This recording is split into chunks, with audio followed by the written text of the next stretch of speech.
The ego mind is completely conditioned by the past. Its conditioning is twofold.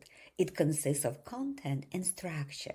The ego identifies with having, but its satisfaction in having is relatively shallow and short-lived one. Concealed within it remains a deep-seated sense of dissatisfaction, of incompleteness, of not enough. The thought forms of me, I want, I need, I must have, and not enough pertain not to content but to the structure of the ego. The content is interchangeable. As long as we do not recognize the thought forms within ourselves, as long as they remain unconscious, we will believe in what they say. We will be condemned to acting out those unconscious thoughts, condemned to seeking and not finding.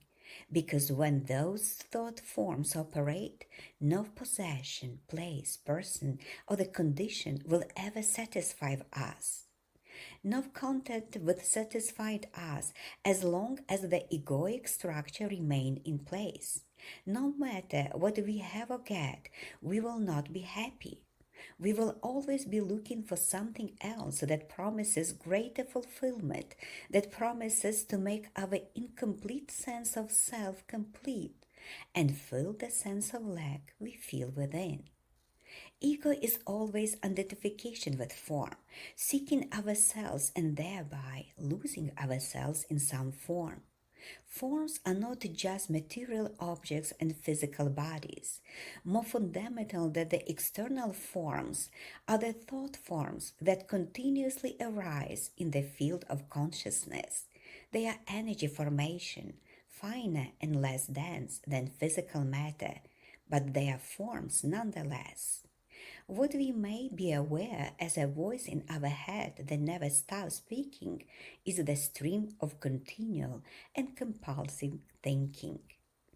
Ego is a conglomeration of recurring thought forms and conditioned mental emotional patterns that are invested within a sense of I, a sense of self.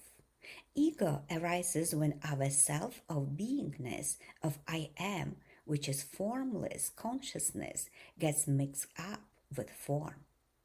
The content of the ego varies from person to person, but in every ego the same structure operates. They live on identification and separation. When we live through the mind-made cell composed of thought and emotion, that is the ego, the basis of our identity is risky because thought and emotion are by their nature short-lived, fleeting. So every ego is continuously struggling for survival, trying to protect and enlarge itself. To uphold the I thought, it needs the opposite thought of the other. The conceptual I cannot survive without the conceptual other. The others are most other when we see them as our enemies.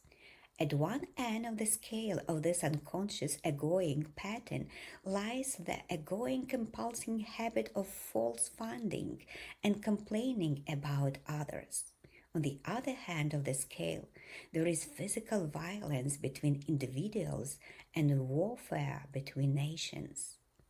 But we do need to remember that we have the power of dissolving the egoic mind when we decide to stay in the present moment.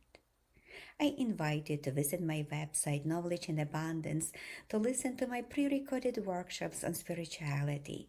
Much love, happiness, and blessings to you. I appreciate you.